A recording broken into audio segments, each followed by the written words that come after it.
that in mind when we come to the verse of refuge of bodhicitta. I go for refuge until I'm enlightened to the Buddha, the Dharma, and the Sangha, through the merits of giving and the other perfections. May I become a Buddha to benefit all sentient beings. I go for refuge until I'm enlightened to the Buddha, the Dharma, and the Sangha, through the merits of giving and the other perfections. May I become a Buddha to benefit all sentient beings. I go for refuge until I'm enlightened to the Buddha, the Dharma, and the Sangha. Through the merits of giving and the other perfections, may I become a Buddha to benefit all sentient.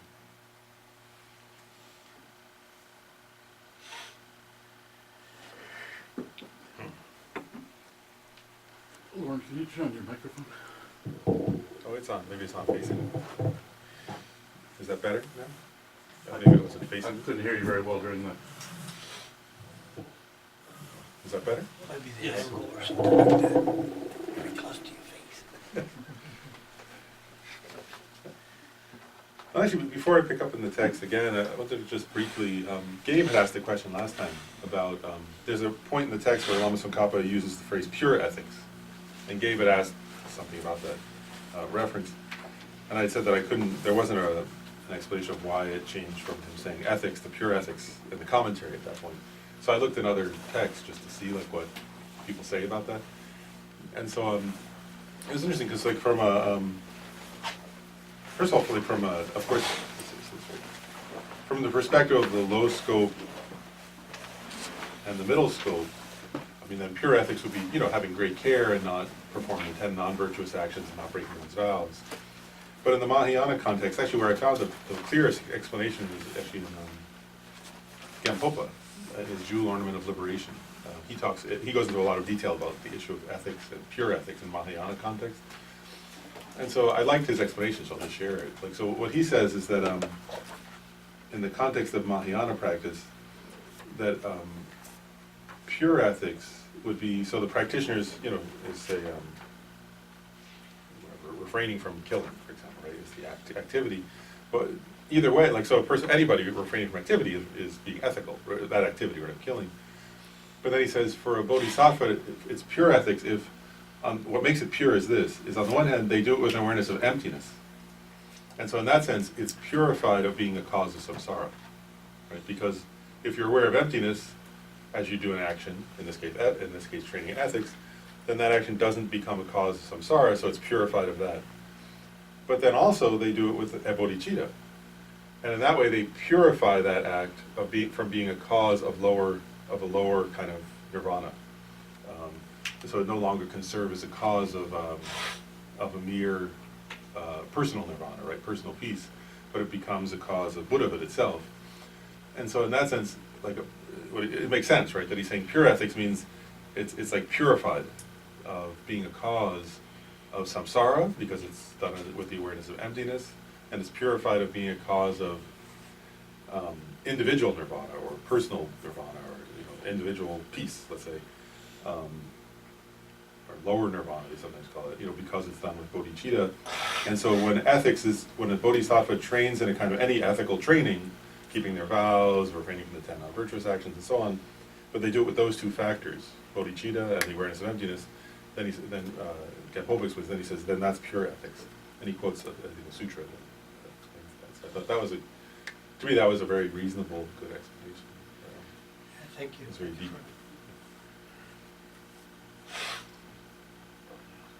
Yeah, I couldn't, like, Lama Tsongkhapa says something a little bit similar in the Lamrim Chenmo, but he doesn't go into as much detail, so it was in Liberation, sorry, Jewel Ornament of Liberation, or the Precious, actually translate now, Ornament of Precious Liberation, that was how to translate the title. So that seemed like a good explanation. And then for those who are following along the text, we're on page 180, and we're at the latter point of, we're you know, near the end of the section on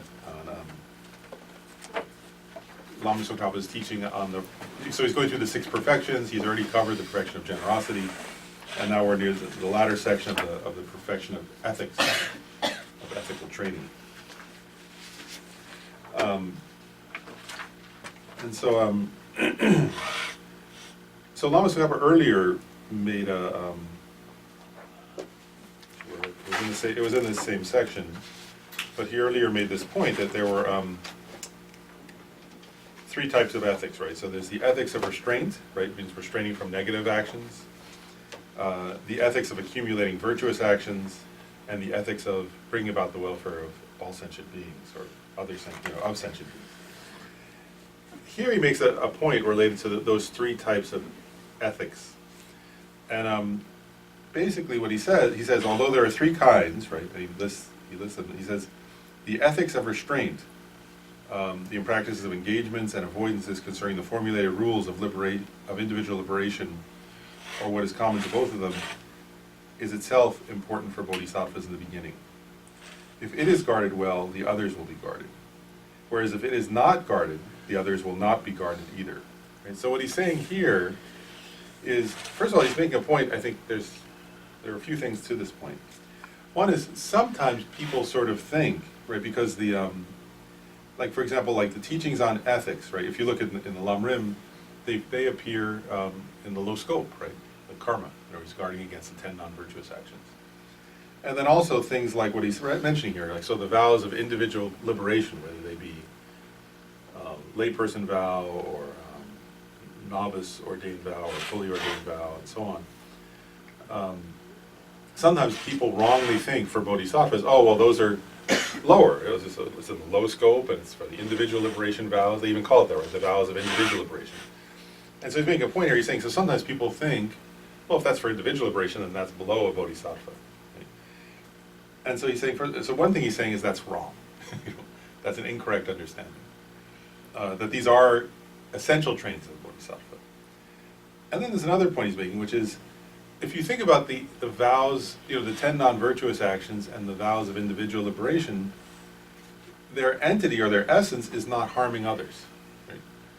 And so an implication of what he's saying here is, if you think that not harming others is not a training of a bodhisattva, like that's totally ludicrous, right? Like in other words, and to say, oh, I'm going to, like, so what he's saying, if you engage in these, then you have a foundation for engaging in the other trainings, right? Accumulating virtue and benefiting others. You can see what he's getting at there. He's saying, so if somebody were to say, oh well, those vows of individual liberation are not so important for me, what you're basically saying is not harming others is not so important for me. Then if you were to say, because I'm above that, I'm just going to go help others, but I'm not going to not harm them, it's totally ridiculous, right? And so he's saying, for a bodhisattva, the very foundation is the vows of individual liberation and the trainings in the fundamental ethics of not harming, because what is a bodhisattva? The essence of a bodhisattva's practice, of course, is not to harm others. Right? As Lama often says it, right? If you can help others, help them. He says, but at the minimum, don't harm them. Right? That's the training of a bodhisattva. And so here he's saying, if you, as a bodhisattva, if you keep your vows, then that will, first of all, it will protect others from being harmed by you. Secondly, it will protect you from going to the lower realms, right? And then that will serve as a foundation for all your other bodhisattva trainings and ethics. So in a sense, he's saying kind of the most basic, the most important training of a bodhisattva is that. And then the others are kind of like something built on top of that, like the higher floors of a house or something like that. But if you don't have that, then you can't say I'm going to go to the second floor if you don't have a first floor, right? If the first floor gets destroyed, then the second floor also gets destroyed. And then he says, right, whoever thinks that the vows of individual liberation are for hearers and rejects their formulated rules of engagement and avoidance, saying, I must train the other bodhisattvas training, has not grasped the essential point of the training and ethics of bodhisattvas. And so you get it. He's saying that, and so really, it's a very important point, actually, isn't it? Like that we have to think about that deeply, right? That the essential training is not harming. That's very simple, isn't it? And that these individual liberation vows, for example, and also the 10 non-virtuous actions, are humongously important in that sense, right? Because that is how, right? And we do that, don't we? Like in other words, like so for using the example of 10 non-virtuous actions, a simple one, like not harsh speech, that we do harm others in that way when we're not mindful of our ethics, and that contradicts our bodhisattva training. So very simple that way, right? It's very straightforward. And then he goes on explaining further. So he says the main ethics, as I was just saying, the main ethics of restraint is to abandon the natural misdeeds, right? So the natural misdeeds are the 10 non-virtuous actions, right? Because remember we were talking about there are natural misdeeds that are, that are by their very nature negative, right? Like stealing, for example. And actually, we know that, don't we? There's like, those appear, I mean, they're natural, and we can see that even in human society, right? In other words, they appear in each different culture. Which is the thing, when you go to like, if you go to one of those interfaith dialogues, and even if you have like, whatever, people from all over the world in every different tradition, and you have also secular humanists there, right? The foundational thing that everybody can agree on are those kind of things, right? Not stealing, not killing, not committing sexual misconduct, not lying, right? So there's an understanding in human society that those are naturally negative, right? And those are different than what they're called the prescribed misdeeds. I mentioned this last time. With the prescribed misdeeds being, they're not by nature negative, but they're negative because you've made a vow not to do. Right? So if you took a vow to the Buddha, or your abbot or something, saying, I'm not going to do such and such, like, then it becomes negative if you do it because you're breaking a vow. But they're not naturally negative for all people, right? And so, so a simple example of that would be like if there were a monastic who took a vow not to eat after noon. Well, there's nothing intrinsically wrong with eating in the evening, but if somebody took a vow not to, then it becomes a problem. And so Lama Tsongkhapa here is saying the most fundamental level of ethical training is to avoid those natural misdeeds, right? So we know those, the 7, especially the 7 for the 3 of body and the 4 of speech.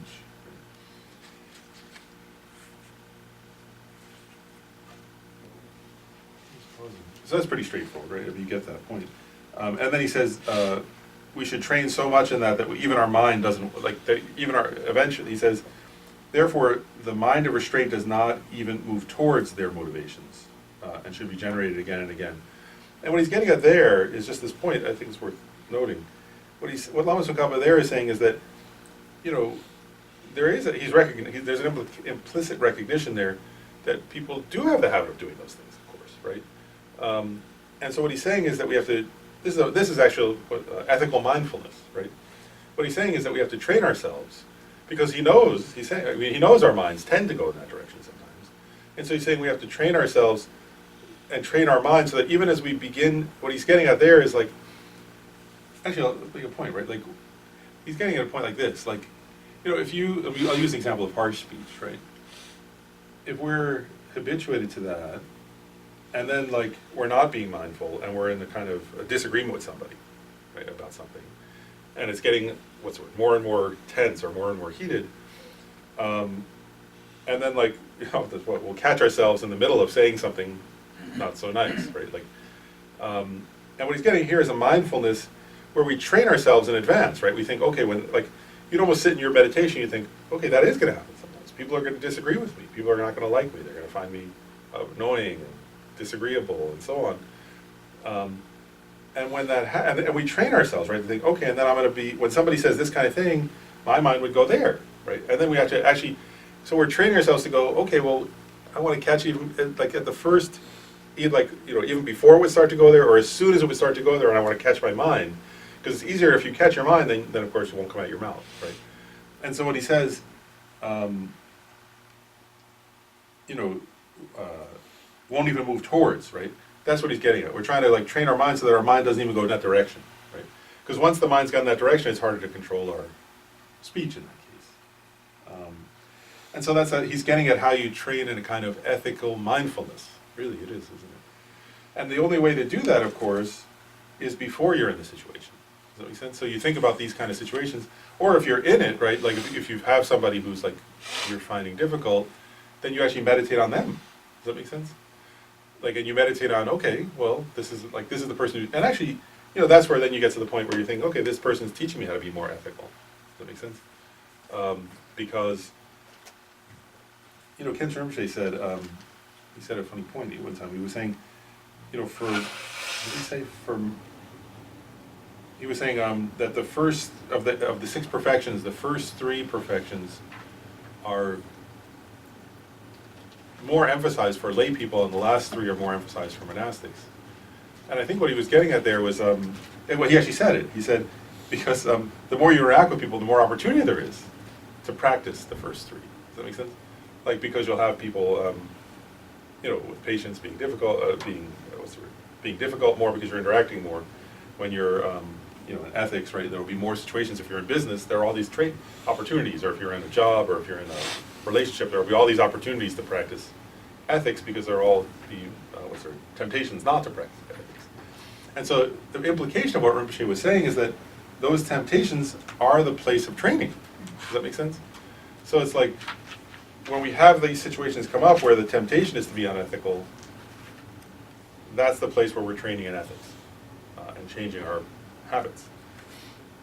First three are for others, the last three are for yourself too. So first three will always pretty much, you got to have subjects and objects to be able to do it, but last three is obviously for yourself.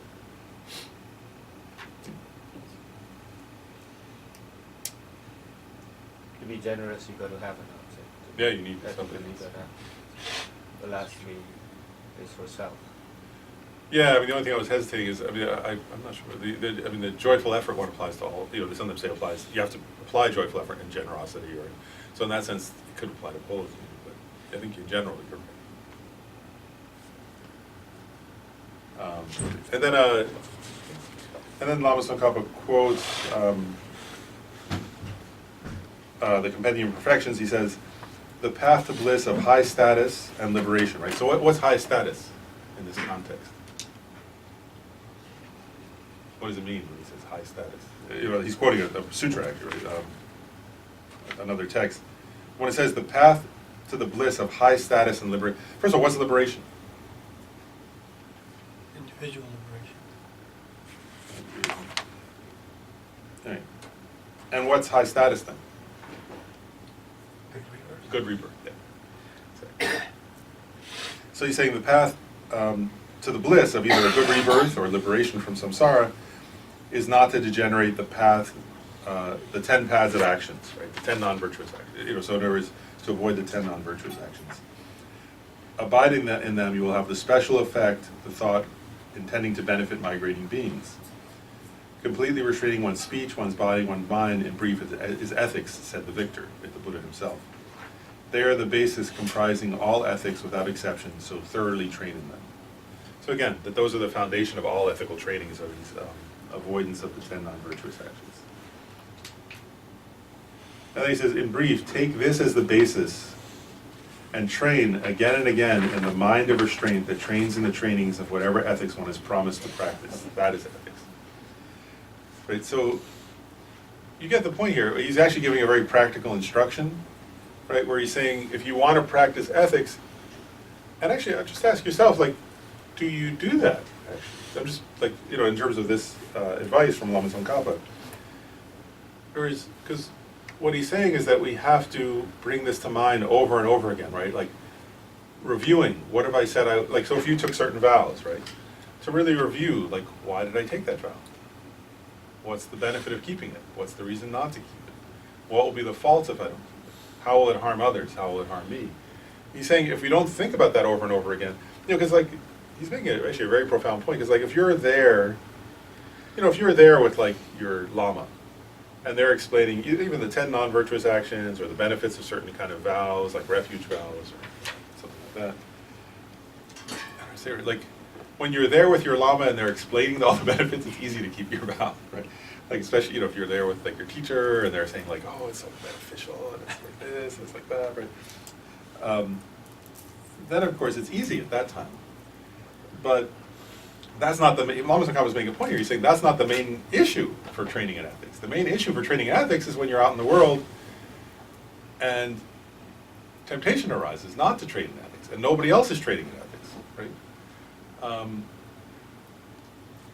So like for example, yeah, like that, right? Like if you took a vow, actually I remember this experience. Like I remember once, like when I was there with the Dalai Lama, surrounded by all these monastics. She's there. And as always, I was giving the vow not to drink alcohol. I was like, oh, it seems like a great idea. So I took that. But of course, it's easy to keep the vow not to drink alcohol when you're with the Dalai Lama and all the other lamas, right? But then if you're in a place where every single person is drinking alcohol, that's the time of training in ethics of not drinking alcohol. Does that make sense? It's like if you're at a party and every single person is drinking alcohol and somebody says, oh, here's it. Come on, what's the big deal? Right? That's the time of training in not that's the moment of training in the ethics of not drinking alcohol. Does that make sense? And the same with all the others, right? Like, it's easy not to lie, you know, if you're in a silent retreat. That's the easiest time not to lie. But the real time of training in the ethics of not lying, right, is when you're like doing some kind of interaction with people where they tend to lie, and it's complicated, and it seems like it'll be no big deal to lie because everybody else is lying, right? Or many people lie in this context. And he's saying, so we have to think, right? Like, because if you don't think about it, if you just take the vow, or you think, you know, you say, oh yeah, that's a great idea. For example, you take some commitment when your lama's there, and then you go out in the world and you don't think about it, then of course when you're in that situation, your mind will just do it, actually, right? And then you'll think back and say, oh, I made this vow and I didn't keep it. And he's saying the reason you didn't keep it, Lama Tsongkhapa is implying here, right, is because you didn't think about it a lot, right? And so he's saying you have to think about these things again and again. What are the faults of not doing?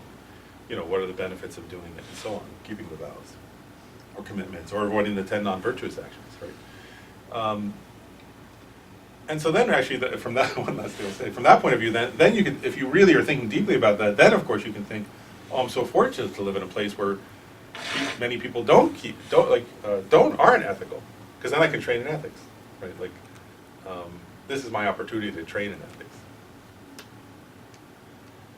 You know, if we train deeply enough, you know, then it becomes part of our character.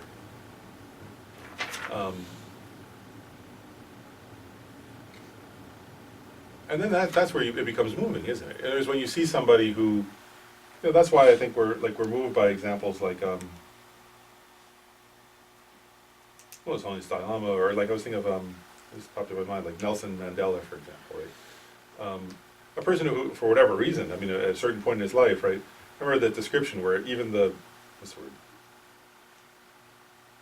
There was a description I remember in his biography where they were describing how even the white guards in the prison, right, who were obviously it was during apartheid, right, so like racist guards, felt some sense of respect for him, and almost like they felt his, like, he was so ethical that they kind of sort of treated him with a certain respect after a while. Not at first, of course, but after getting to know him, right? Because they could sense there was something dignified about him, right? Even in a context where that's dehumanizing, right? And so the question, like, I was just raising the question, like, how do you become somebody who has dignity in a dehumanizing context? It's only by having trained previously. It's the same thing Rinpoche once said about being in the prison of the Chinese Communist Army, right, where he said he felt particularly bad for his fellow Tibetans who hadn't trained their mind. Because he was saying at that time, in that kind of degrading, violent, dehumanizing circumstance, because they hadn't trained their minds, then all they had was hatred, right, and terror, and negative emotions, you know, because, and then misery, right, hopelessness and despair and rage, and he was saying he felt particular compassion for his fellow Tibetan prisoners because they hadn't trained their minds and therefore they only had misery. And he was saying, but he was making this point. He was saying, but he felt so grateful to his teachers because of them and having done practice, his mind was peaceful at that time. But you can't. And my point being, you can't do it at the time. Does that make sense? Like, if you don't train in it, that's what Lama Tsongkhapa is here saying. You can't wait until you're in the situation and then say, oh, now let me try to train my mind in ethics. If you haven't trained in it beforehand, then when the difficult time comes, you don't have anything. You're like what's the word? Like you have an inner impoverishment. Whereas if you've trained in these things beforehand, then when you find yourself in those situations, you have inner riches to bring to that situation. And I think that's the implication of what Lama Tsongkhapa is saying here. So it's very kind of him to point it out, that it's not enough to just read a chapter like this. We have to think over and over again. Like, I'm going to find myself in these situations. You know, horrible things, difficult things, or tempting things will happen. That's normal. That's part of life. You know, what kind of person do I want to be? What's the benefit of being that kind of person? Why do I care so much? Because it'll be very tempting not to be, you know, and so on. So, and then he makes the last point. Like he says, and you'll see in each of the 6 perfections, he makes this point. He says, the final thing he says about ethics is to integrate the training in ethics, you know, as he says with each of the perfections. So we integrate the training in ethics with the other 6 perfections. That's the ideal way to practice. And then he gives the example. He says, so abiding in ethics oneself and establishing others in ethics is generosity, right? So in other words, what he's getting at there is, what's the like if we were practicing the perfection of ethics, how do you integrate generosity, the perfection of generosity into that?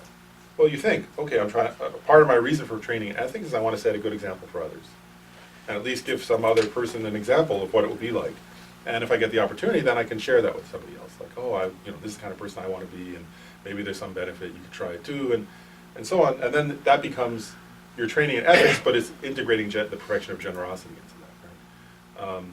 And so on. You can see how then all the other perfections would apply, right? You have to have concentration, or if you don't have concentration, you'll forget that you're being ethical. Then you won't be ethical. Wisdom would be, right, integrating the emptiness of the three spheres, right? Recognizing that the person doing the ethics, the object of ethics, and the training itself are dependently arisen and therefore empty from their own side, right? And so on.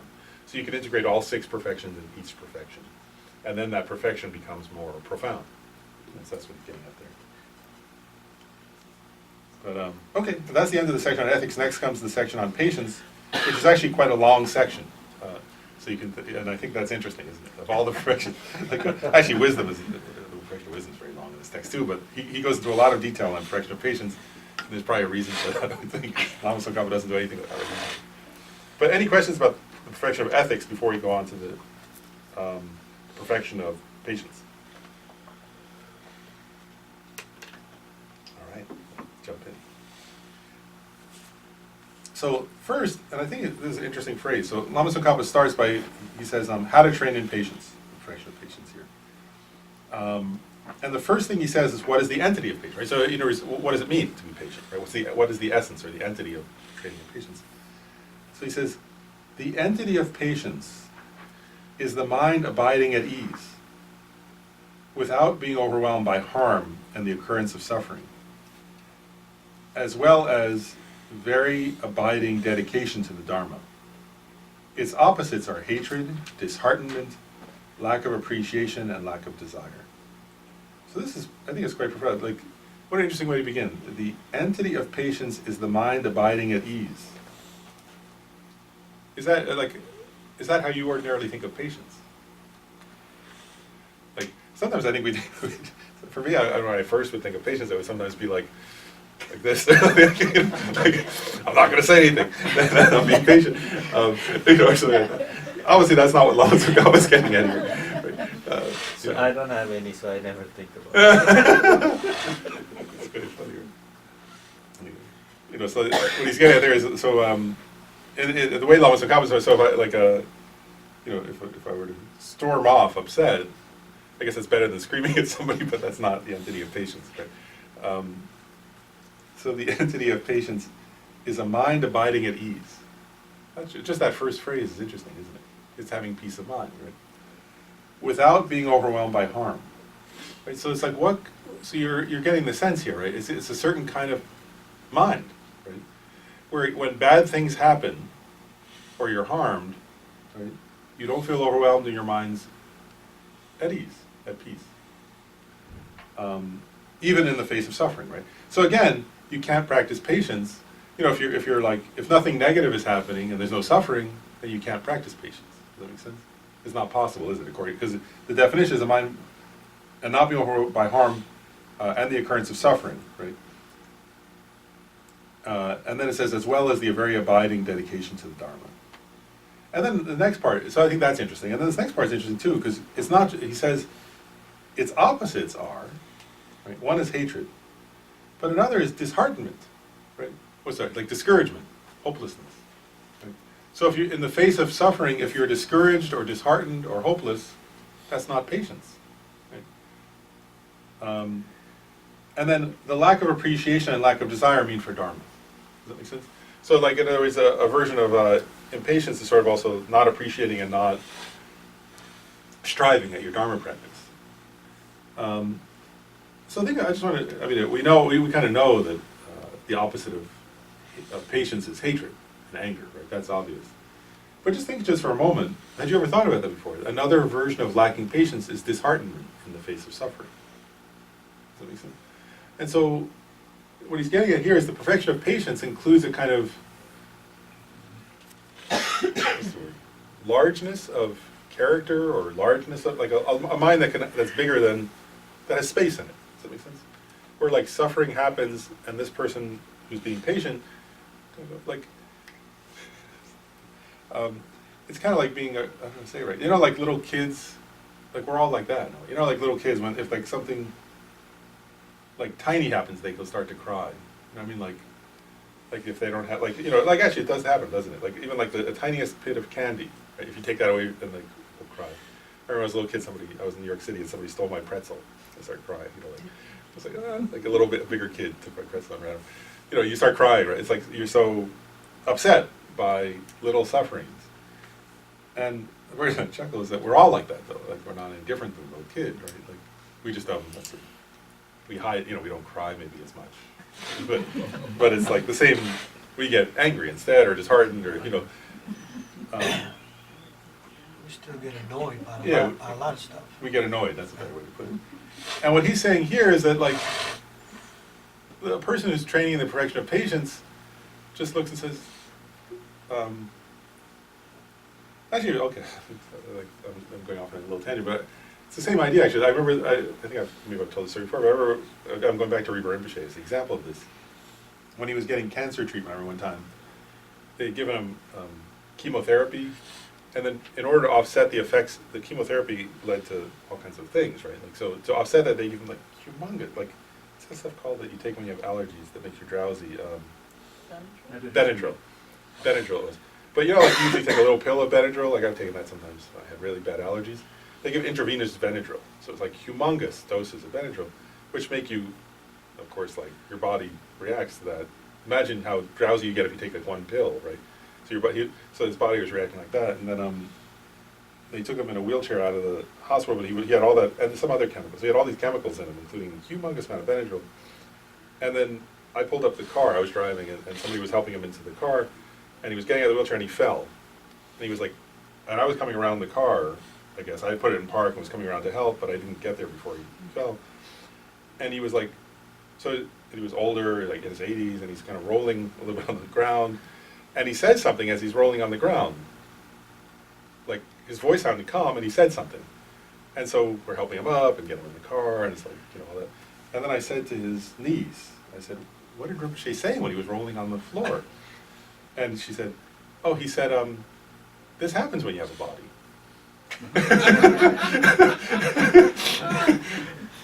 And so that's the opposite of disheartenment, right? It's like, of course this happens. What do you expect? You know, like, if you're going to have a body, then you're going to flop over sometimes. You're going to, you know, like, all kinds of things will happen if you have a body. You know, like, that's the opposite of disheartenment. It's like some mind of, like, you accept whatever is happening as part of the reality of life.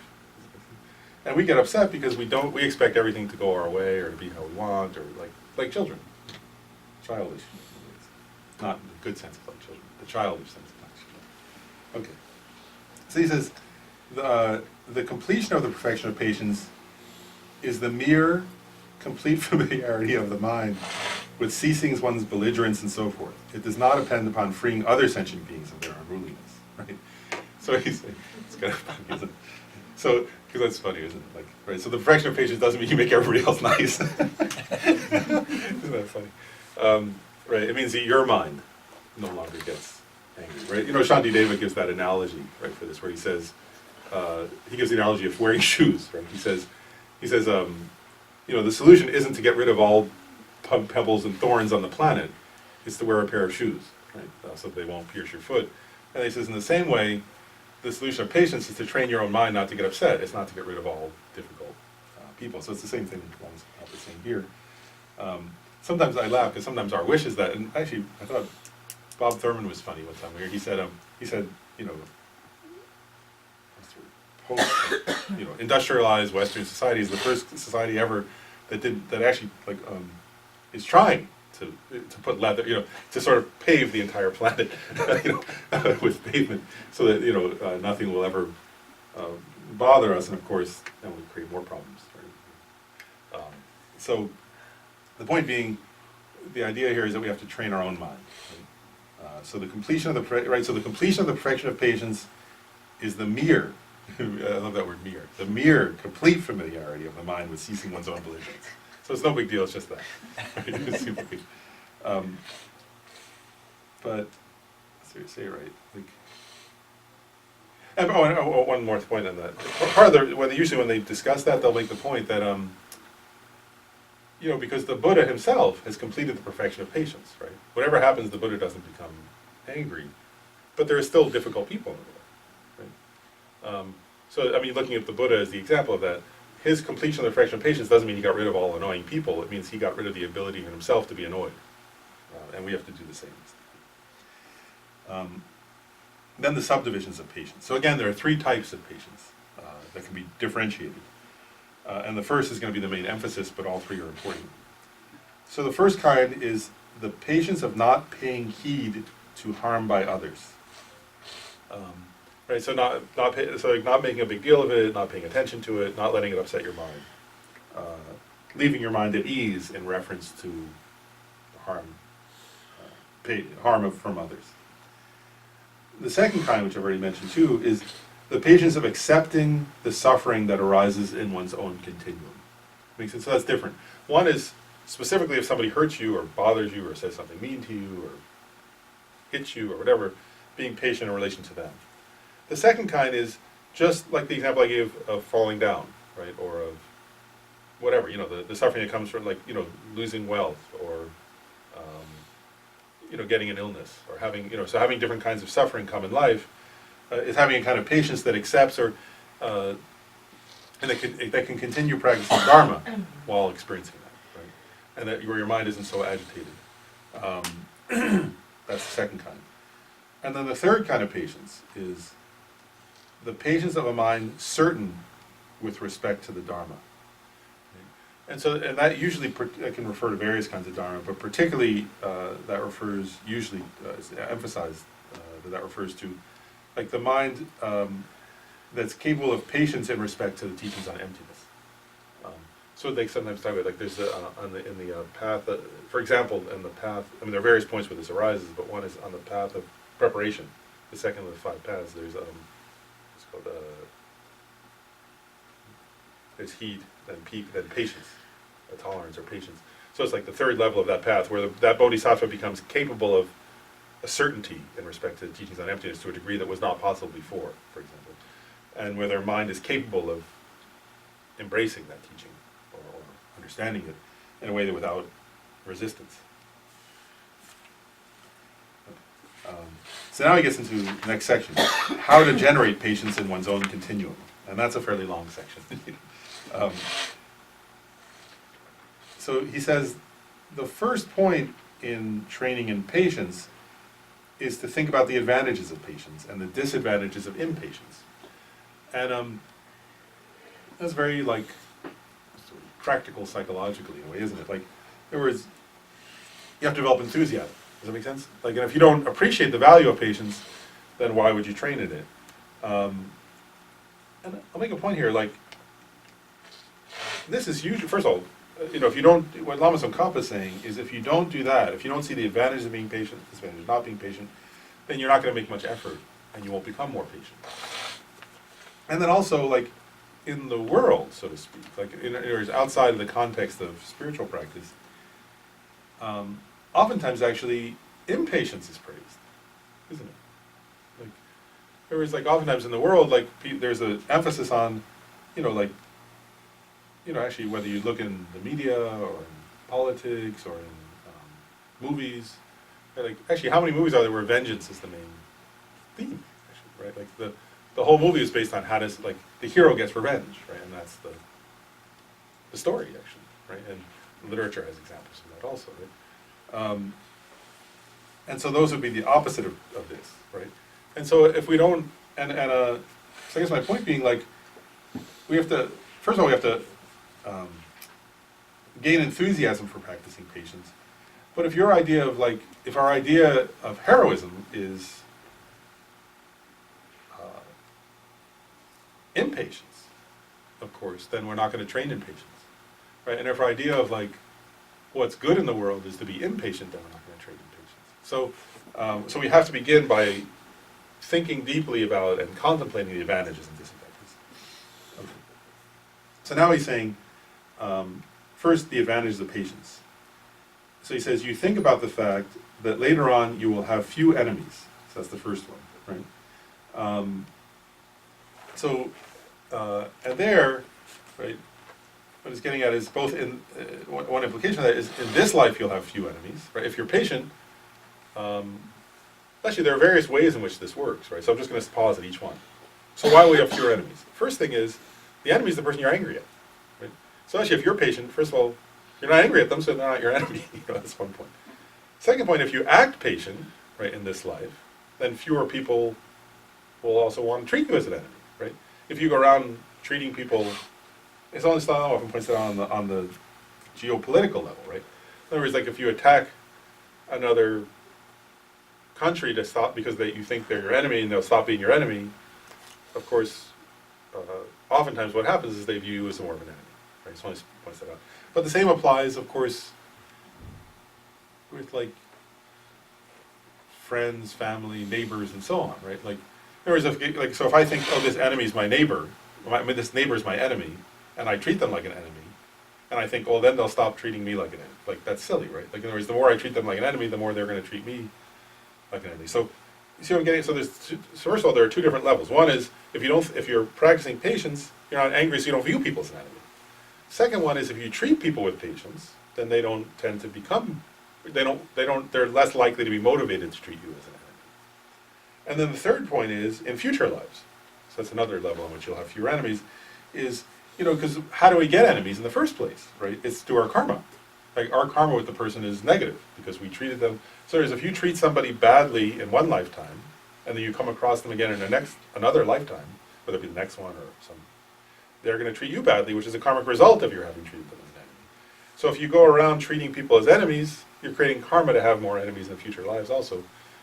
Even if they never get a chance to retaliate to you in this life, they'll find you in some future life and retaliate. And then you'll think, why are they Patience is all about watching karma. Yeah, I mean, it's the whole practice is watching karma. it is, isn't it? Well, that and compassion, both. I mean, if you have compassion for the other, also you don't want to hurt them. So both, yeah. Then the second benefit of patience, you will not be separated from your dear ones. And there, like the commentary you mentioned, which this is true, isn't it? Is what they're getting at there. Shantideva goes into detail about this in his Guide to the Bodhisattva's Way of Life. Is if you're impatient, people won't want to be around you, right? And therefore you'll end up being separated from dear ones, right? So to the extent that we're an angry person, what's the word? We like drive apart our own relationships, right? So eventually, like our, whether it be, like our family members don't want to see us anymore, or marriages end and people end up not wanting to be near each other, and in general, right? So whoever you're close to, if you treat them with anger, eventually they're not going to want to be around you. And so you end up, impatience ends up making you lonely. Third benefit of advantage of patience is you will experience much happiness. And again, they're saying in this life you'll experience happiness because you'll have good relationships and have a peaceful mind, right? Your mind will be at peace and at ease, as he said. And then also in future lives, as Jeff was pointing out about the karma, in future lives also you'll have good circumstances, because if you treat others with patience in this life, that's creating a karmic cause to have good companions and good relationships in future lives. And then also you'll have mental happiness, right? Because the very definition of patience is the mind abiding at ease, right? So your mind will be peaceful. Then another benefit of patience is you will die without regrets. And what the implication there is if you live with anger, right, then at the time of death, your mind will be overwhelmed with regret. And you see that sometimes, actually, right? Like, as people are approaching their death, they want to. Some people are. Sometimes people who you wouldn't expect to do that find themselves wanting to apologize for the mistakes they made and so on, because they don't want to die with that on their conscience. There's a kind of intuitive understanding that it's not good. And so if you live a life of anger, hatred, and so on, you'll die with regret. If you live a life of patience, you know, in this life your mind will be at ease. At the time of death, you won't have something to regret. And then he says, and you will be reborn among the gods when this body has perished, right? So he's saying there, of course, right, that the karmic result of patience is good rebirth. And then Lama Tsongkhapa quotes the Compendium of Perfections text. And he makes a number of points there. One is he says patience protects the mind from the faults of anger, right? So one point, again, he's just explaining more benefits. So one is through patience, your anger decreases, and anger causes you suffering, so it's a benefit of patience. Another, and then there's a traditional metaphor. There are a couple of traditional metaphors now that come. One is patience is the best of ornaments of the strong, right? And what he's getting at there, actually, I just think this is important. Actually, Shantideva uses similar metaphors, but this comes in the Compendium of the Perfections text. Right? He's actually making. I think this is. This text came from ancient India, but it's the same. Ancient Indian culture in this way was similar to our culture, so I think it's worth pausing. When they say best of ornaments among the strong, what they're saying is, like, Shantideva uses this metaphor a lot, but what's it say? Okay, like this.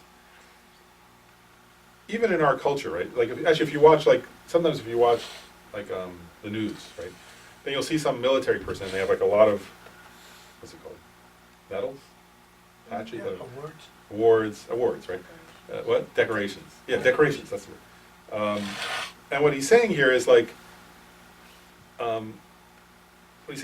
we need to actually recognize that, like, the culture that decorates or awards for that is not that meaningful. And that the real ornament, the best ornament, is patience. Right? Whereas it's somebody who can wear patience, that's the most beautiful ornament. And in a sense, what he's getting at there also is that's the thing worthy of respect. He's actually, in this verse, I think, he's undercutting on purpose a cultural norm. Right? What he's saying is, like, in our culture, actually, and even like if you watch, like, boxing, for example, right? Like, you'll see, like, at the end, like, if somebody wins the heavyweight championship, they hold up a big fat belt, right? It's like this fat or something, right? Made of gold, right? And they hold it up and they're so happy, right? And because they think that's a beautiful ornament, right, of the strong. And what he's saying here is, that's not strong. Like, they punch somebody in the nose. Like, that's not strength. Strength is a person who can practice patience. And that's more beautiful than the big belt. You know, or whatever it is. You know, like, what's it in football? What do they wear? Ring? Yes, a ring. Ring. Again, the same point, right? Like, so he's saying, you know, like, if somebody came up to you and said, like, oh, like, I won the Super Bowl. Here's my ring, right? Like, we might say, like, you know, an ordinary American culture person, oh, wow, that's cool. Can I see it? You know, like, Tom Brady, I guess, right? I'm trying to remember who's the football player. He's a football player. So if he's met Tom Brady and he was wearing that, you would say, oh, can I see your ring? Right? And you would think, oh, he's, like, heroic. And then he's saying, that's not heroic. Like, just throw a ball around. Right? What's heroic is somebody who can practice patience. Does that make sense? So this is really where it says the best of ornaments of the strong. Do you see what I'm getting at? Like, actually, the Buddha here is doing the same thing. You know, I want to make this is a profound point, actually, linguistically, I think. You know, the Buddha took the word Arya in ancient India. This is not in this verse, but I'm just giving an example. Right? And in ancient Indian culture, the word Arya meant noble from a caste system perspective. Right? So in that culture, usually somebody, if you said, oh, this person's an Arya, it meant they were of high caste. Right? And the Buddha turned that on his head. He said, no, Arya is somebody who's seen emptiness directly. That's who's noble. See, he was using the language of his own culture to make a deep spiritual point that what's noble is not what people say is noble. And he actually made points like that, where there was a famous dialogue he had with some young men who were from noble family, and he kind of was using this on them. You know, they were saying, we're noble, and he was saying, you're not noble. You know, and there was this whole, like, dialogue of what does noble mean, you know, and then eventually they became very inspired and said, well, we want to become noble in the spiritual sense, in the in the dharmic sense, and they then practice dharma. Here he's getting he's doing the same kind of thing that applied in ancient Indian culture and applies in our culture too, right? He's saying, what's the definition of strong and what's a beautiful ornament, right? So our culture has this exact issue, actually, right? The same that ancient Indian culture. And what he's trying to do is help us in our training to turn our own idea, which is bound in our own culture, on its head. Does that make sense? And to start to go, oh wow, strength is the person who's patient. It's not the person who punches, who kills somebody. And again, like whether it's in sports, right? I mean, if you look at our culture, right? Whether it's, sports or the military or what's it called? Like, Could be wealth. well, yeah, all these different things. Where we say like, oh, the person who's strong, right? So again, he's making a very profound point. The strong person is the person who's patient. The beautiful ornament, there's like, he's saying like, and actually, so you can check for yourself, right? Like, do you feel, like you check for yourself, right? Like, which makes you respect somebody more, or which makes you more excited, right? Like, if you were to watch somebody, have somebody treat them badly and they act patient, right? Like, if you're watching that, let's say it happens in the world, right? Like, you see somebody do something and then somebody else acts patient. Or if you watch, like, the Olympics and you see somebody win, like, their 23rd gold medal. So if they won the most ever, which is more interesting? Does that make sense? Like, which is more exciting? Or for you yourself, right? Like if you were to think, okay, if I won some award, or if I were patient someday with like a person at work who I usually wouldn't have been patient with, which is more significant achievement? It's an interesting question, isn't it? So it's an implication of his words, right? And then next he says, he's again turning now he's going to take another idea and turn it on its head in a way. Where he says, the peak of power for those embracing austerities is patience, right? Is what he's saying here. So now he's saying, he's taking another idea, which is ascetic. Right now, in our culture, we don't really have an idea of the nobleness of asceticism, but ancient India did. So he's taking the same idea here, right? So if we think of like actually the same idea, like you could say, if you're Buddhist, you might think, oh, a great yogi, right? And somehow that sounds like impressive, right? Oh, this person's a great yogi, right? You would say, oh, cool, can I meet them, right? And so what he's saying here is, the great yogi is the person who can be patient in the face of harm, right? So it doesn't mean somebody who spent 18 years in retreat or 20 years in retreat or something like that. It means the person who can be patient. Does that make sense? And that's where like, I heard that with various law. I remember once I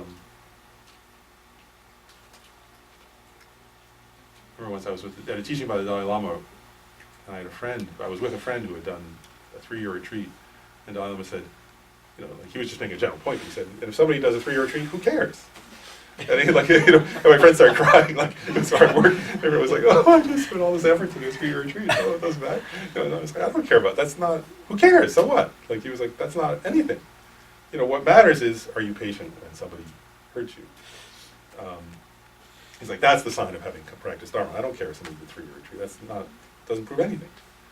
So that's what he's saying at here, right? What the point that Dalai Lama was making is the point that Buddha is making, right? He's saying, if you say, oh, I'm some yogi, or I did some big thing, some big meditation, are you patient when somebody hurts you? If not, then you're not a yogi, you're not an ascetic. Then he says, it's the torrent of water for the prairie fires of malice. Right? He's being poetic there, right? So, we could use some patience in California, in that sense, metaphorically speaking. Right? But I mean, you can see what the huge, actually, but have you seen those pictures recently of the blazing fires in California, right? Horror, right? They were in Northern California, and now they're in Southern California, right? And there's so much destruction.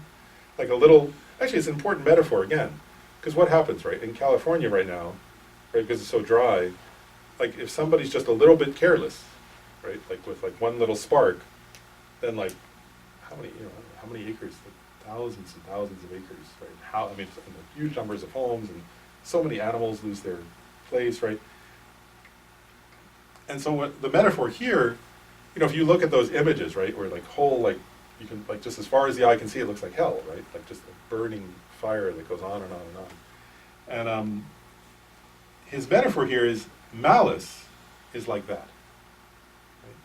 Whereas you having a moment of malice has a similar karmic effect to that. It's humongously negative. And then he's saying, what's the water, like what's the what's that, fire brigade or something, the forest service, whatever, that is going to put that out? It's patience. Does that make sense? So again, it's a powerful metaphor he's using.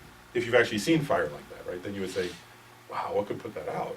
It's so hard to put out. And he's saying it's the practice of patience that puts out the fire that destroys your spiritual life. Because we'll get into that more later, but it's an important metaphor because what he's saying is malice or anger totally destroys your spiritual practice, actually. And so patience is the water that subdues that. And then he says, all harm is removed by the practice of patience in this life and in others. Now he goes on for more metaphors, and let's keep doing them because they're important. And again, this is a very traditional metaphor for patience. He says, against the armor of patience of excellent beings, the arrows of words of unruly beings are wrecked, and thereby they turn into excellent flowers of praise and become attractive garlands of fame. So there are a number of metaphors here, right? First metaphor is patience is like armor. And again, it's interesting, isn't it? Because actually in ancient, right, I mean, actually you take this there various ways, right? In ancient times there was, what is that? The armor, right? The metal suits with the helmets and right? But we still have armor, right? I mean, right? Soldiers and police officers, right? Or body armor. They still call it that, right? Body armor. That so if you get shot, it can... Vest. What's that? Bulletproof vest. Bulletproof vest and so on, yeah. Things like that. And so here what he said, first of all, this is a very traditional, there's actually a phrase, armor-like patience, which is the patience you develop before going into a situation. Actually, armor-like patience is very specific, we'll get into it later. Armor-like patience is the patience you develop before going into a challenging situation, where you prepare your mind to say, I'm not going to get angry. I'm going to train my mind in peace, and even when somebody does something. Right? So it's like putting on, when you train your mind that way before going into, so you're going to go talk to somebody who's angry at you. And so you kind of prepare yourself. You say, they're going to be provocative, but I'm a Dharma practitioner. I'm trying to practice the Bodhisattva way of life. My job is to be patient. My main focus in this interaction is to be patient. Here's the reasons why I'm impatient. Here's how I'm going to be patient. You train your mind. It's like putting on your armor right before you go into a situation. So it's a traditional metaphor for that. That's important, right?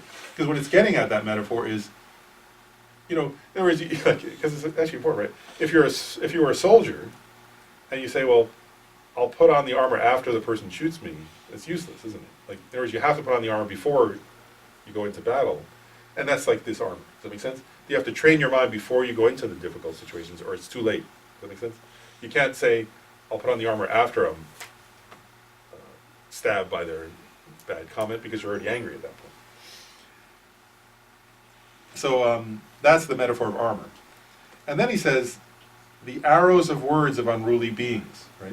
So it's saying, of course we're going to come across difficult people, and they're going to say things to us that we don't like, right? Harsh speech. And then he's getting at a metaphor that comes from the life of the Buddha. Remember the story?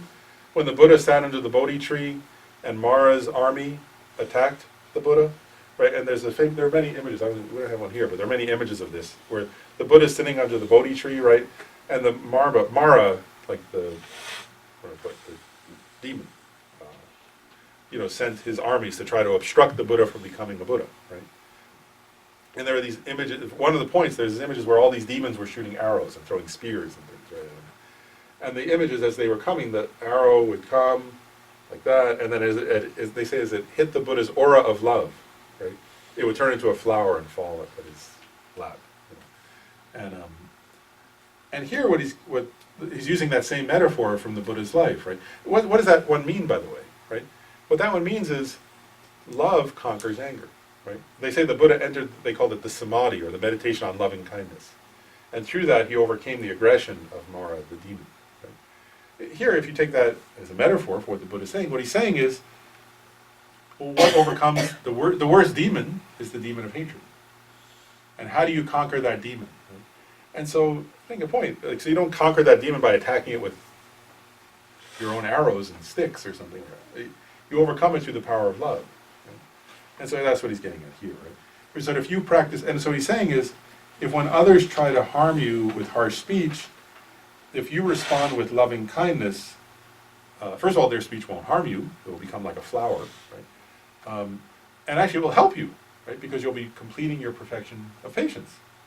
And then, by the way, over time, that person will stop being your enemy because they'll, that's what you say, right? Like, they'll recognize, oh wow, this is a beautiful person, and they're treating me with love, and they'll sort of run out of energy to be your enemy. Does that make sense? And so that's what he's saying. And then he makes another point. He says, he's using a lot of metaphors here. The Buddha does, the Lama Tsongkhapa and the Buddha. He says, patience is also the workshop where the forms are accomplished with beautiful qualities and adorned with signs. And so what that means is this, is the practice of patience, and we'll get into this more later, but what they say is this, is anger makes us ugly. And actually, there's a truth that, like, in other words, when you look at the face of somebody who's really enraged, like, you want something unpleasant. And from a karmic perspective, they say, the more you become angry, it also leads to having an ugly aspect in future lives. So being unattractive in future lives. If you practice patience, it's a karmic cause of beauty in future lives, of being attractive or good looking or whatever in future lives. And ultimately, the practice of patience leads to and this is what it's referring to here, so it's like the workshop to create, like, if a statue maker has like a workshop to make beautiful art, like, or a painter, right? They have this workshop and they're creating these beautiful paintings, and then the paintings come out. So it's saying, patience is such a workshop. But what you're creating is not some beautiful painting, it's a beautiful you in a future life. And then it's saying, and ultimately, what it's creating is like now it's like as if it was a Buddha a statue maker who's making statues of the Buddha. It's saying by practicing patience, you're creating your own body and enlightenment. Like, so a Buddha has all these certain, like, features, right? Like certain kind of hair and certain kind of beauty. And it's saying, by practicing patience, you're like the sculptor creating your own future Buddha's form. Does that make sense? Like your workshop, it's a workshop in which you're creating the causes to someday have the result of a Buddha's body. He says, so you should meditate on the advantages as taught here until you reach a strong and stable certainty regarding them. Right? So you would, like, think about these things over and over again until you feel like, wow, like, if I practice patience, like, I'm going to be happy in this life, I'm going to be happy in future lives, I'm going to achieve Buddhahood. Everything good comes from patience. You would get, like, so enthusiastic. Does that make sense? About patience, if you think about these things a lot. So he's saying, so do that. And then he gets into, any questions about that before I get, because then the next section is the disadvantages of impatience. Any questions about that section? So based off the definition that if your mind wavers, if it's not calm, that you don't have patience, so would our current definition, I feel like, at least when I say I've lost my patience, that's when I feel like I've been fully angry. But then there's that point where sometimes I feel like I am completely patient. But there's that, like, in between where the mind's not subdued and copacetic, and then there's the side where you're like everyone knows. But so more accurately, like, you've lost your patience as soon as your mind's not stable. But what's is like then the middle part, practicing patience, where you're dealing with whatever's going on, but it hasn't left you. The anger hasn't come out. Yeah, I think so, because actually, if you look, if I go back to the definition, what he says is, you're right. I think that's the practice. In other words, if a person reaches the point, if you have a day, right, where somebody's being difficult or some circumstance, and you feel really at peace, well, then that's success, right? Mm-hmm. But actually, if you look at the definition, because I think there's something in it that applies to what you're saying. It says, is the mind abiding at ease without being overwhelmed by harm? And so I think part of it is, like, on a practical level, it's like, well, how overwhelmed? In a way, like, and there's times where we're just completely overwhelmed by the harm, right? And then we're totally have lost our patience. But I think there are times where, and to me, it's almost like, experientially, at least for me, like, the way it feels sometimes is like, seriously, right? Like, if I think of like a little tiny cup, right? And if you pour like a huge amount, and like, it all is pouring out, right? But then if the cup's getting a little bigger, where it can hold it a little longer, it's like that, like it's less overwhelmed or something.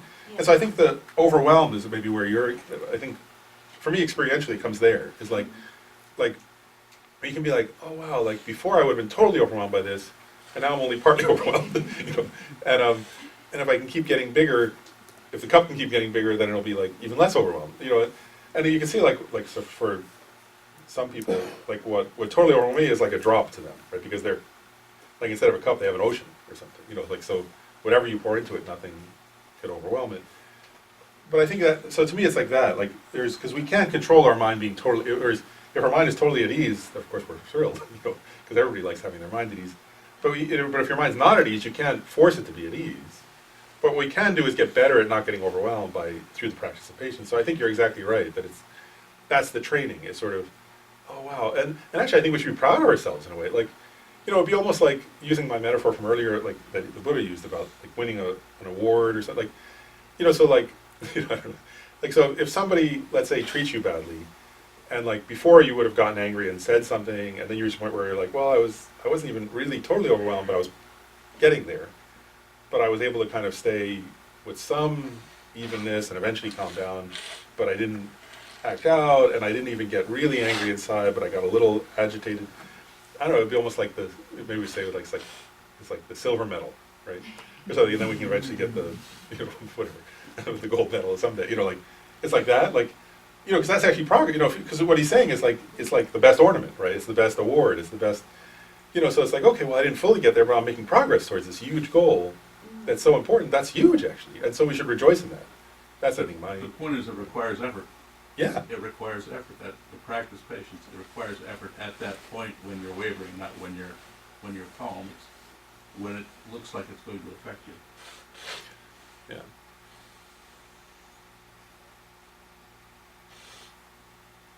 Yeah, and so it's huge, isn't it? Like this idea of any progress in life is huge because it's hard, isn't it? And like I remember someone Dalai Lama sometimes said on this point, he was saying like we have to try. It's related exactly what you're saying, where you're saying well, actually we should keep track for ourselves. And he was like making this point. He was saying, you know, even if like you know, what did he say something like I can't remember the exact words, but basically he was saying something like, you know, if before you used to get angry for like 4 hours, you know, and then it becomes 2 hours.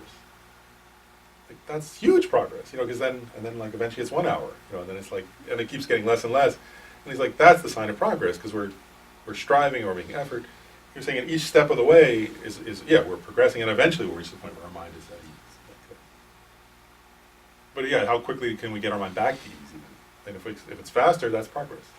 You know, or if it's less agitated, if it was like a 10 and then it becomes a 7 and then you know 6 or something like that, that's also progress. I think.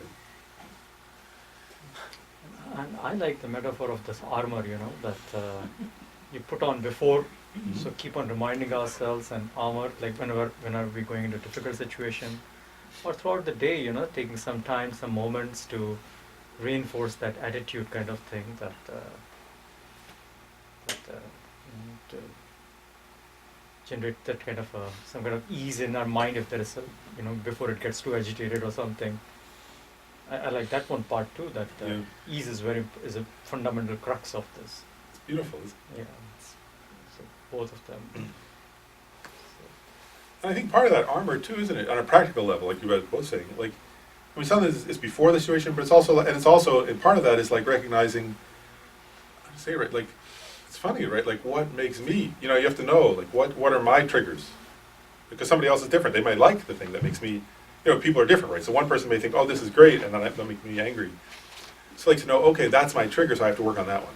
This kind of person, or this kind of situation, or this kind, and then really to like focus on it, like you're saying, like, so especially, you know, do it throughout the day, and especially when you're going to go, you know, if like a certain kind of meeting, or a certain kind of traffic, or whatever, you know, then before that, to say, okay, this is my opportunity. You know, I'm going to be in this situation, let me, how would I practice, and what will I do to practice, and how will I handle it if this happens, and that's all part of the armor, right? It's like, you know, so if I'm going to see this person who sometimes says this and it makes me angry, well, how am I going to deal with it in that situation? If they do say that thing, or something even worse than they did before, how will I handle it, and what would I do, and how will I keep my mind peaceful? Yeah, all that is great. So being even as specific as you can is even better, I think. It helps. And another question I have is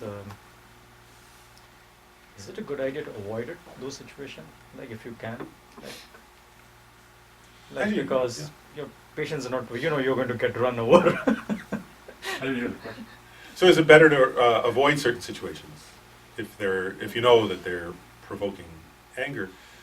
And I think yes, definitely. Like, and that's part of the practice also, isn't it? Is to recognize. We have to be honest with ourselves. Like, in other words, so like if I know, well, I'm not capable of being patient with this kind of situation, then I shouldn't be there, actually. Or I'm hurting my own spiritual practice.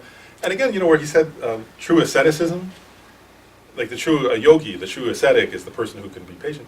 But part of that, I think the implication is that we should avoid. It was like, because we all have our limits, right? Unless you're a Buddha,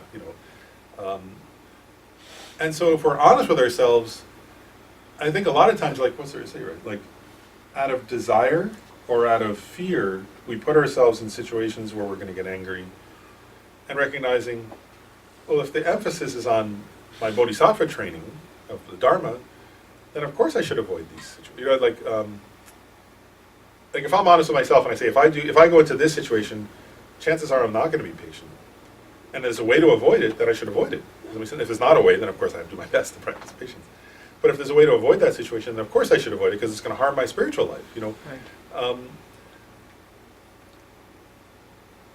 Yeah, so definitely that's true. And I think sometimes we don't appreciate that. And again, because in our culture there's not this emphasis on how harmful anger is, right? But from a good Dharma culture, there isn't this emphasis. And so, it's a little bit like, what's there to say, right? Like in our culture, we would know, like I'll give you an example. Like if somebody were to say to you, "Oh, is it good to go hang out in a house where everybody else is doing heroin?" Right? Like, it's obvious, no, that's not a good idea. Right? It's a dangerous place to be. In the same way, from a Buddhist perspective, you would say the same thing. Is it wise to go into a place where everybody's provoking anger at each other? No, it's a terrible place to go. Like, unless you're a very advanced practitioner, you shouldn't go there. Right? Like, and so I think it's like that almost. It's like to reckon, like from a Buddhist perspective, recognize, oh, it's that dangerous, it's that negative. We should really avoid that if we can. And we have to be honest with ourselves, our own level. Of course, if somebody can say, "Oh no, that's fine, they can handle that easily," and they're honest with themselves, then okay. But most of us, we have our limit. Right? We also have to give ourselves the opportunity to practice. So you have to balance those somehow. Yeah. I mean, you can become a complete hermit, right? Never interact with anybody, so you're very patient, except it's not tested patience. So. Does it have to be tested patience to be patient? I mean, that's like we were at the same, because I was just wondering the same thing. If that is required. Like part of the point that, again, that like Ken Rinpoche was making when he was saying, like, for lay people, it's particularly, you have more opportunities or something to practice patience. There's never a lack of that. So, again, I'm just saying my own opinion about it, like, which is, I think we have to be really honest with ourselves is the key. Like, because, and we'll get into it in a minute, actually the next section is how heavy the negativity of impatience is, especially with bodhisattvas, but in general also. And so I think we really have to be honest with ourselves about, like, on the one hand, actually, to me, the balance is this: is on the one hand,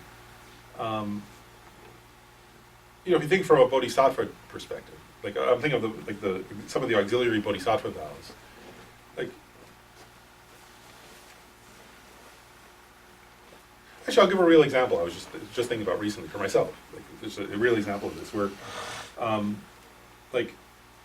so one, I'm aware of myself. Like, so I know there's a person I know who's ill, right? And I was thinking, well, part of the practice of compassion is you go help or you go visit the person. Actually, I can't really do anything to help them. Their illness is not anything I can affect. But I was like, you don't ignore that person or avoid them if they're sick. You want to be there to support them. And then on the other hand, like I thought, but if I stay very long with that person, I'm gonna get annoyed because they're kind of also not the nicest person sometimes. The situation is not so nice. And so I was like, okay, well, how long?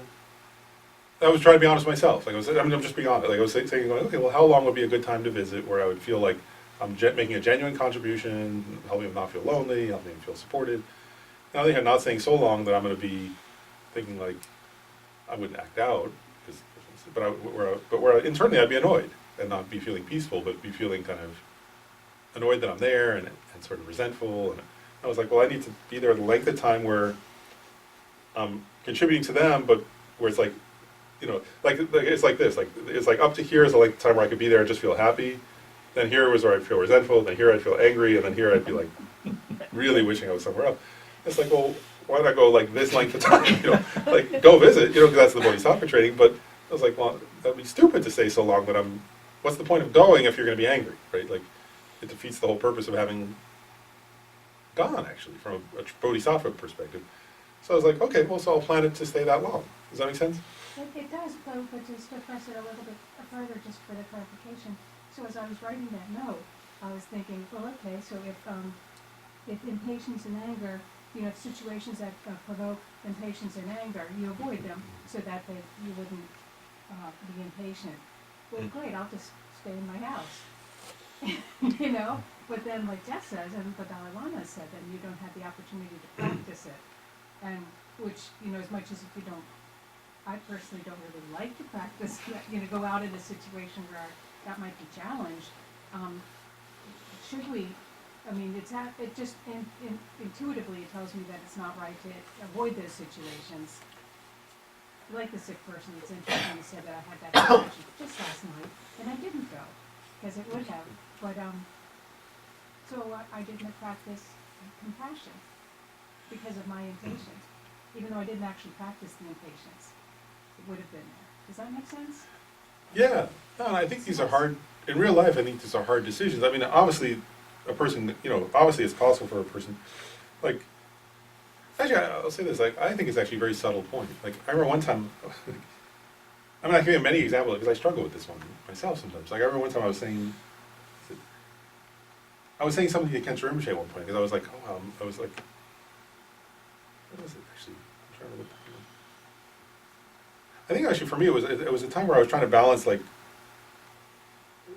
work and home and the center, you know, the responsibility of being director, and I was like, I think that day I was feeling overwhelmed or something. I was like, there's too many things, and you know, and I remember talking to Kensho Rinpoche about it, and he said to me, he was saying what you're saying. He was saying, well, that's your training in compassion. That's the place, you know, in other words, this is the place to practice, to train in the practice of compassion. It's good, you know, like, but then I remember, like, there was a point, the same thing though, then I was like, okay, but if I take on this extra project, like, I can't do it, you know, and then he's like, well, then don't do it. You know, like, it was like, what's the, you know, he was like, it's good that you're doing all these things, it's practice of compassion, and then I was like, yeah, but if I take on this one more thing, it's like, I'm already at the point where if I'm like close to overwhelmed, and I'll get, he was like, well, then don't do that extra thing. What's the, you know, that seems pretty straightforward. You know, like, don't stop doing what you're doing, but don't take on something extra if you're near overwhelmed. It was like, it's okay, you know, like, then some other time maybe you'll do that, you know. Yeah. So I guess maybe a question is, how do you build your capacity? If certain situations, or you just like know, there is no limit of it's the whole situation, and maybe it's not possible to just stay home or to do. So how do you build that capacity? And also, just from I mean, that's just what Lama Tsongkhapa is saying, but it's been my own experience that it's, I think, for me, it's been the only thing that's helped, I guess, really, with that. And for me, like, what's he saying, right? Like, is that you make that your topic of meditation, actually, you know, and you meditate on, when you're not there, I mean, but like, I can think of, like, for example, like some months ago, I remember this, like, I was having a stressful situation at work with coworkers, you know, coworkers or something.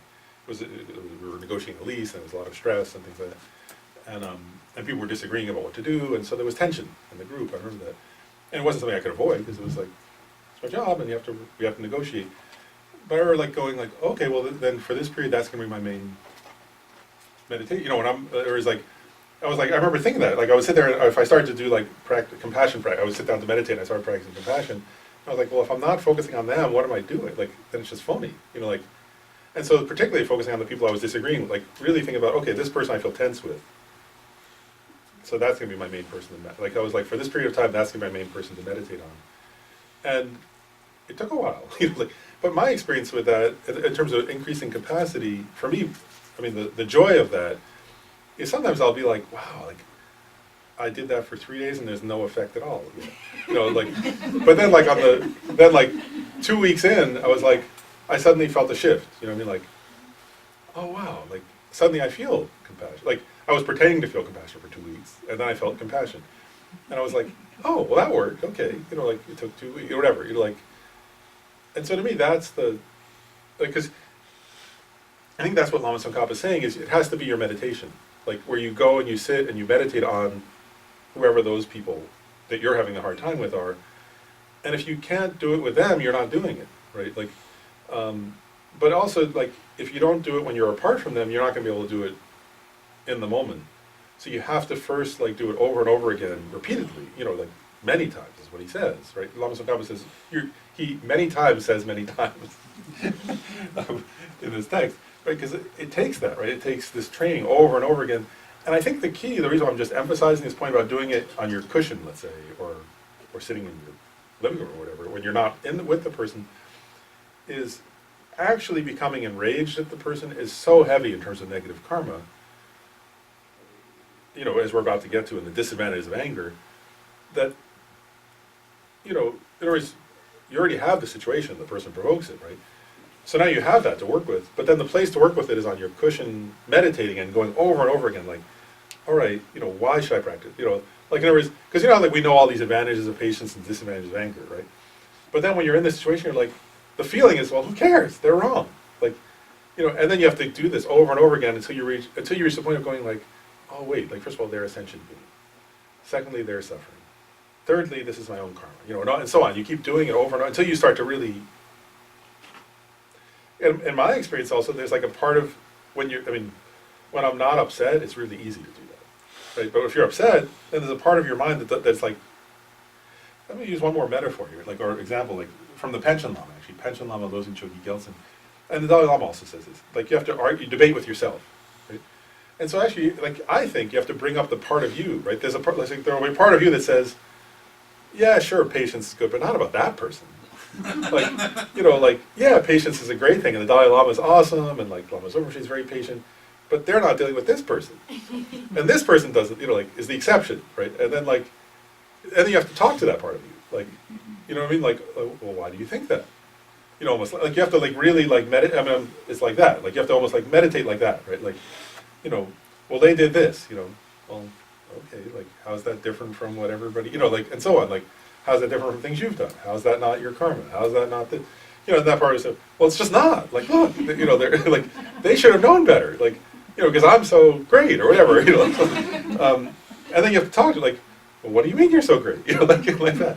I mean, you have to work with yourself is my point, I think. Like, and if you don't bring up the part of you, and I guess to me that's the issue, like, because the real issue is not, I actually think this is true, actually. The real issue is not, like, none of us is living in a cave or, I mean, it is possible in theory that somebody could go off in a cave and avoid everybody and therefore not be angry. And there are stories like that in Tibet, right, where like, you know, that funny story where somebody was living in a cave and somebody came up and said, oh, what are you meditating on? They said patience, and the person said, yeah, you're a total idiot. He was like, get the hell out of my cave. You know, like, it's like, oh, you're not, you know, like, you know, like, and that's not, you know, but that's not us. Like, we're not in that situation. So it is possible to do what Jeff was referring to, like sort of running away from everything. But our danger is not that. Because we live, if you're living in the Washington, D.C. area, you're not hiding in a cave, you know. But I think our issue is that we don't, like, that we then have to, like, what's the word to say, right? Like, it's almost like this, like, that's the fertilizer for our, if patience is the seed we're trying to grow, these real interactions with family, holidays are coming, right? Like, or with friends, or with coworkers, or with neighbors, they're like the fertilizer, right? Or the, like, what's the word, compost. But you have to put the compost in a, like, my partner Shayla was like, it's like, well, what's the difference between just throwing it? You just like throw it on the plant then. And she looked at me like, I was like, what's the difference between composting and just, like, I'll throw my egg shells on the plant. Like, I didn't know. I was like, what's the difference? She's like, no, it has to be composted. You have to put it in with like the stuff that breaks it down and all that. I'm using a metaphor, right? The breaking it down, I think what we don't do is break it down. Like, we don't sit down and go, okay, what are the components? Like, because what does it mean when like eggshells are broken down, right? It's taking out like the calcium and the bacteria in the compost, break it all apart so it can be digested by plants. So my point being, like, we have to do that with our own experience. So if you have somebody who's difficult, and then you just think, I should be patient, that's not the thing, right? You have to like really go and think, why am I being upset with this person? Like, and then like, and I really do think it's like you have to almost like a part of you, like, okay, there's a part of me that's saying like, whatever, like, they should know I'm so nice, and I did this for them, and like all the stuff people think, right? But then like, that's the actual practice, I think, is really being with like, well, what are my real thoughts and feelings about this? And then using Lama Tsongkhapa's points here to discuss it with that part of you. Does that make sense? Like, so there's a party that says like, yeah, I should practice patience, but I think if I'm just harsh with them, they'll learn a lesson and that'll teach them, whatever, right? Then you have to say, well, so is this an exception? Like, on the one hand you say you believe in the teachings of Shantideva and the teachings on peace and compassion and bodhicitta, but is this the exception to bodhicitta? Like, you have to like really, and some part of you I think will say, well, not really, but maybe for like a day or two it could be the exception. Like, whatever, like, and then you have to like really talk to that part of you or analyze where is that coming from. Does that make sense? And if you do that enough, it's like you break it down. And then it's like, it's no longer some solid thing. So in terms of how do you increase your capacity, I think that's the real only, anything else is I think like, because I've done the phony versions, like, so I used to say like, we can do a phony version, like, whatever, like, oh, I'm so patient, whatever, like some like, where you pretend to be patient to yourself, you lie to yourself, or something, but that's not really increasing your, and then they do something and you're more mad, or something like, you know what I mean? Like, if you just pretend, it's not actually increasing your capacity. I think you have to really get into the dirt with it. So you're saying meditation's the answer? Yeah, but not breathing meditation, right? And not meditation on, it's like It's meditation always of the answer, that. though. It's always the answer. Yeah, contemplative meditation, yeah. Yeah. And honestly, So, yeah, it's wonderful because, it's a beautiful way of bringing the situation in your calm moment and analyzing and breaking it apart and getting the, as you mentioned, the fertilizer out of it, for our practice. But how about this, like, I know this could be another practice when you are in the situation, which I learned recently, is that like, when you are being agitated or certain difficult situation you are in, when it is impacting your mind, then rather than focusing on the situation, you can start focusing on the effects of the situation, because it has effects on the state of your mind has effects on your breath, effects on your body. So, and being patient, like being with ease with that feeling, to pass through it, Yeah. it'll rise and pass through it. That allows, to manage, increase basically capacity. So, what is that? Is this a practice that is also a practice of patience, or would be something different? No, I think that is a practice of patience. Like, and I think actually I'll just let me elaborate and see if I'm answering the question. Like, so what he was asking about is like, if you're in a situation where you're feeling impatient or somewhat impatient, then to focus on your own both mental and physical process in the moment. Is that kind of... Instead of avoiding it or like getting out of the door or something, being showing irritation or agitation or reacting. So, so there is some way, at least you're finding some kind of grounding in your sensation. And I think there are two ways in which that can be helpful. So I want to like almost like fine tune it a little bit and just say my thought on it at least. I think actually there are two different ways that can be useful. One is actually kind of in line with what Lama Tsongkhapa is already pointing out here, which is like, using your example, so let's say something's happening and I'm starting to feel agitated. And then instead of focusing on what's happening, I turn and notice my agitation. there are two, I think there are at least two or three ways to benefit from that. One is, it's actually a teaching from your own body now on what Lama Tsongkhapa is saying. Or so if I look at my own body and I go, wow, look how my breathing is labored and agitated, my heart rate is increased, I feel tension and so on, or I feel, even my stomach is feeling some agitated feeling or something. One way to use that in that moment is to go, oh, this is my body teaching me the faults of anger and the advantages of patience. My body is actually feeling the effects of it now. And just to kind of watch that process and recognize, okay, it'll pass, because everything's impermanent, emotions especially, but actually this is a teaching for me. And then you can actually take it as a teaching, almost noticing your body and taking it as a teaching on on the disadvantages of anger, was Lama Tsongkhapa was saying. So that's one way to take that.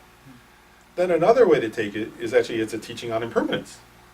Actually, so you can actually watch and see, oh wow, look, because part of the problem with anger is that we hold on to things, we do this when we're angry actually, or agitated, where it feels permanent. You know what I mean? Actually that's what happens right? Is you start to feel like somebody's annoying, right? And then you think, they're always like this, it's always like this, it's always going to be like this. And that's part of why we become so upset. But actually, if you do what you're describing, you start to watch your own physiology, you can actually see, oh, wait a second, now my breathing is like this, then my breathing is like that, then my heart rate is like this, then my body feels this, then it feels that. Because bodies are very impermanent phenomena, and the feelings in our bodies are very impermanent. And you start to realize, oh, what I'm grasping at as permanent is fluid. Because our body, you can start to notice emotions are very fluid, actually. And then I guess another benefit of that is also it shifts your focus away from the other person, right? So you no longer, because as long as you're focusing on them and thinking they're so bad or this is so bad or whatever, it's increasing your anger more and more. But if you shift your focus to your breathing, for example, or to your body, it brings your attention to something else, which immediately starts to calm down. It's ironic, as you start to notice your body's agitation and just be with it, you're not trying to relax, but a side effect of that is that your body begins, in that moment your body actually begins its process, which will eventually lead to relaxation, because you're not focusing, because part of what sustains our anger is the cognitive focus on whatever our story is in our head that makes our mind makes up a story, right? They shouldn't be this way, it shouldn't be this way, it should be this other way, da, da, da, da. Mm-hmm. But if you start to focus on your own physiology, you're distracting yourself actually really from that cognition, which is good because that cognition is not helpful. And by just moving your mind away from the cognition to the body, your body is your body will actually start to calm down anyway over time, not immediately. Yeah. So I think there are a lot of benefits to what you're describing. So pointing to the third thing benefit you mentioned, but now when you're on the cushion, you're bringing it up. Yeah. You're focusing on that person. You're going to interact, and so what are you investigating in that particular area then? Actually, so there are a couple things you could be investigating then. One is, if you're working with the cognition. Right, but then you are not getting agitated either, because sometimes that will trigger those all symptoms, Right, exactly, it should, actually a little bit, right? Otherwise it's not real, isn't it? Whereas if you're doing your meditation and you're not feeling any agitation, then you're not really working on it. So now you are in a way of, cushion is like a way of doing a controlled fashion of simulation to again trigger, but now you want to penetrate through to see why it is. So that way it will remove the cause permanently. Exactly. Develop the cause, okay. Yeah, so, and also when you're doing it on the cushion, you can also do what you just described. You can focus then on your physiology too. Whereas you can think of the person, you're in control then, it's like an experiment, right? So you can bring up that situation and then say, oh, what's happening in my body now? Then you can bring up that situation and think, what's my mind thinking? What's my story? And then, but a key there is, as you said, you're right, is that if we're really going to change it in a long-term way, we also have to see what is the story I'm making up, and we have to change our stories, or our cognitions, our thoughts about that. Otherwise, some other time they'll come up again. They keep coming up until we challenge them and change them. And I'll say one more point, because the Dalai Lama emphasizes this point too, that because actually the focusing on the physiology is very useful, but it always points out a point, which is this, is if you view, let's say, if I have some story, let's pick an example, I'll just be very simplistic for a minute. If my story is, you know, I'm so right that people should do what I think is, whatever I'm thinking. And when they don't do that, they're really stupid. Something like that, right? Like, you know, in the moment where I'm let's say, and then somebody does something that I don't think, and I get upset. In the moment when I'm upset, it's very good to just focus on one good option is to focus on the physiology. It starts to calm us down. It decreases and that's good. But someday we have to actually go in our meditation and bring it up and go, oh, is that what I'm thinking? And then he always points out, because if you don't counteract a wrong understanding with its opposite, meaning a right understanding, you'll never uproot it. You'll never get rid of it. And so sometime, as you just said, we have to bring it up and actually see what is my wrong view. Not wrong view in the formal sense of Buddhist wrong views, but what's my wrong understanding? What's my wrong thinking process here? What's my wrong relational process even here? Like I have some way of relating that's wrong, actually, that's mistaken. Why I'm like in a way, like as you mentioned, that not to put the leather all over the world, but why my mind isn't paying attention to that? What's the reason why I'm making it? Because like looks like to me is that equanimous mind is like whatever. Yeah. Seems no like, big you deal. know, whatever, you know, just smile at it, whatever, Mhm. and be at your own ease kind of thing. Yeah.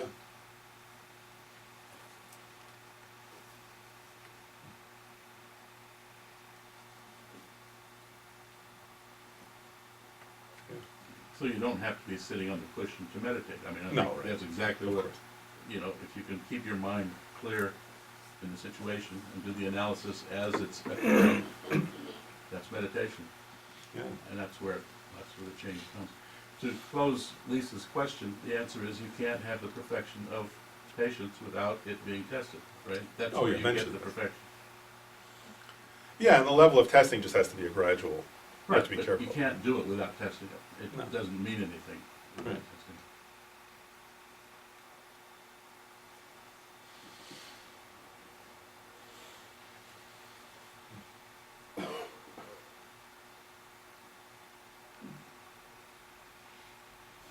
Yeah, I'm just thinking, even as we're talking about, like in terms of this question of how do you increase the capacity and what's the process. And I was also thinking of Khenso Rinpoche, because I mean, over the years, watching him, both, like, two things. One is watching him many times in situations that would have made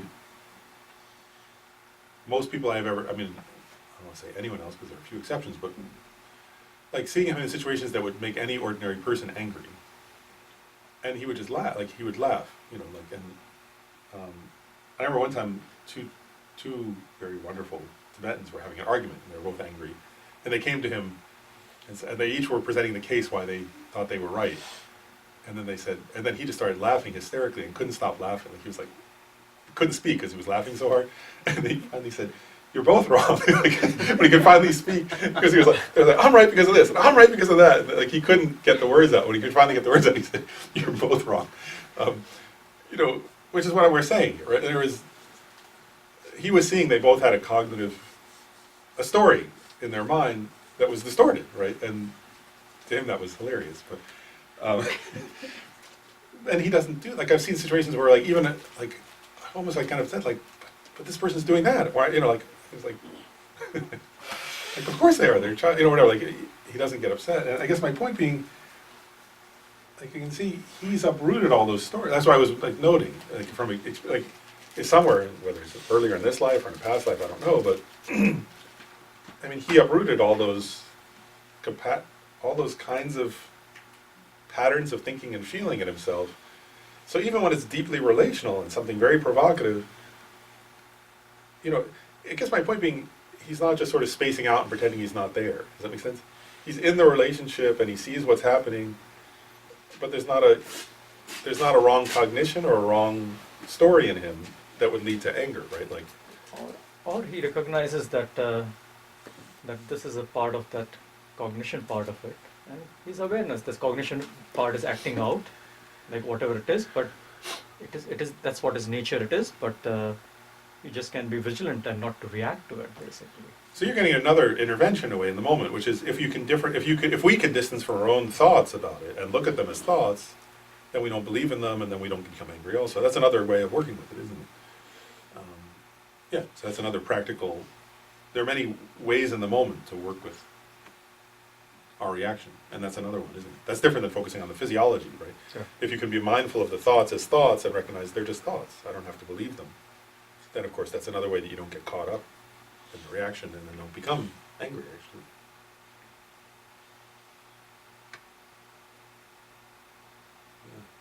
I think when you complete the perfection of patience, you no longer even have the thoughts. So that's one, in a way, they're each steps. Like one step is, one possibility is you wouldn't, we can do that sometimes. We can all have that experience at moments, right? Where you have a certain thought, but you recognize it's just a thought. I don't have to believe that.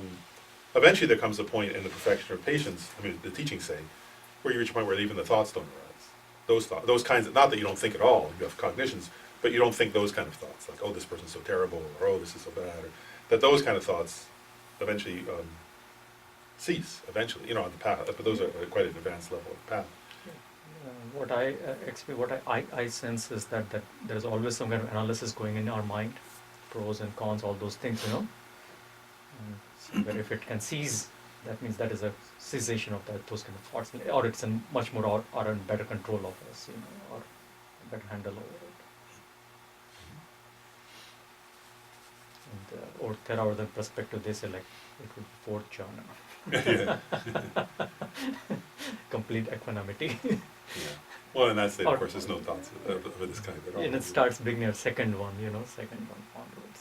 You stop doing analysis, right or wrong. But there also, I guess, one has to remember, even like, there's another point, just sort of subtle, it's a subtle distinction, but whereas like, part of what you're getting at is this, is in states of deep meditation, we don't have the, there are actually, you don't have manifest anger at that time. Like if you're in a deep state of meditative concentration, afflictive emotions like anger don't arise, but that's not a permanent cessation.